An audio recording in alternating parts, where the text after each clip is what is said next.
Ukraine में 1932 से लेकर 1933 तक हर 8 में से एक व्यक्ति की मौत भूखमरी से हुई और जून 1933 में तो ये आंकड़ा 28,000 डेथ पर डे पर पहुंच गया। जबकि इस साल ना ही कोई सूखा पड़ा था और ना ही कोई और प्राकृतिक आपदा आई थी। यूक्रेनियंस ने इसे होलोडोमॉर का नाम दिया। होलोड का मतलब है हंगर और मॉर का मतलब है एक्सटर्मिनेशन। इसे टेरर फेमाइन या फिर डेथ फेमाइन के नाम से भी जाना जाता है और ये यूक्रेन की हिस्ट्री का सबसे ट्रेजिक चैप्टर है। 1922 में जब यूक्रेन सोवियत यूनियन का मेंबर बना तो इसे यूरोप की ब्रेड बास्केट कहा जाता था।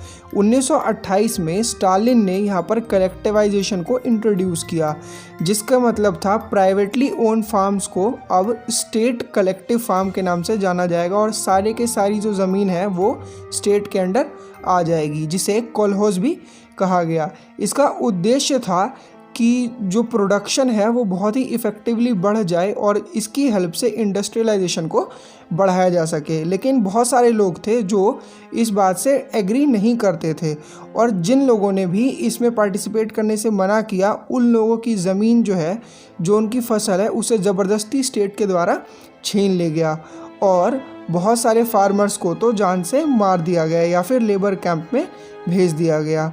सन 1932 में गवर्नमेंट कोटा जो था वो क्रॉप्स का वो बहुत ही बढ़ गया था, लेकिन किसानों की हालत दिन बर दिन बहुत ख़राब होती जा रही थी। जो टारगेट उन्हें दिया गया था पूरा करने के लिए वो इम्पॉसिबल था और स्टेट जो है वो उनके द्वारा उगाई गई सारी फसल को उनसे छीन कर ले जाता था और उनके पास अपने लिए कुछ भी नहीं था कि वो कुछ खा सकें। और जो कोई भी फसल को या तो खेत से चुराता था या अपने यहाँ पे छुपा के रखता था, उसे या तो जेल भेज दिया जाता था या फिर मार दिया जाता था। यहाँ तक कि बच्चों को भी खेत से फसल उठाने पर या चुराने पर मार दिया जाता था।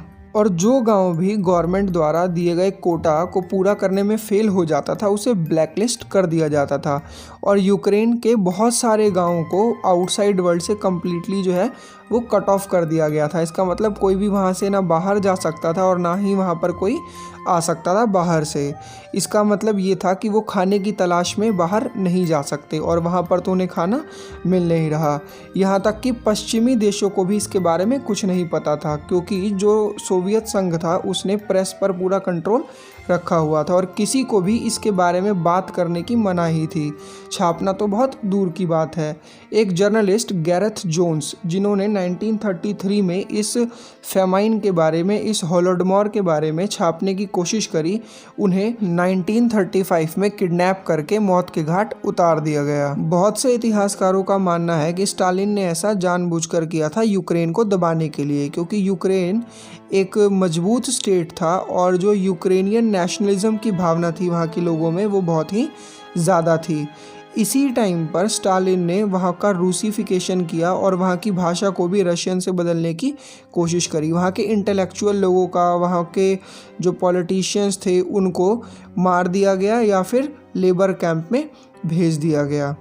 इस भूखमरी में कुल कितने लोग मरे इसका तो एग्जैक्ट नंबर किसी के पास भी नहीं है, लेकिन कहा जाता है कि अप्रॉक्सीमेटली 12 मिलियन लोग इस भूखमरी में मरे थे। यूक्रेनियन स्कूल जो अपने यहाँ पढ़ाते हैं वो कहते हैं कि 7.5 मिलियन लोग इस फैमिन में मरे थे। हार्वर्ड यूनिवर्सिटी के अकॉर्डिंग अकेले यूक्रेन में 3.9 मिलियन लोग मरे थे और कजाकिस्तान में 1.3 मिलियन। यूएसएसआर ने इस फैमिन से हमेशा जो है वो इनकार किया और उन्होंने कभी भी ये ऑफिशियली एक्सेप्ट नहीं किया कि यूएसएसआर में होलोडोमॉर हुआ था। आज होलोडोमॉर को जिनोसाइड माना गया है अगेंस्ट यूक्रेनियन पीपल और 16 कंट्रीज़ ने इसे मान्यता भी दी है। यूक्रेन के लोग आज भी हर साल नवंबर के चौथे सैटरडे को एक कैंडल जलाकर इस ट्रेजेडी को याद करते हैं और उस घटना में मारे गए लोगों को श्रद्धांजलि देते हैं।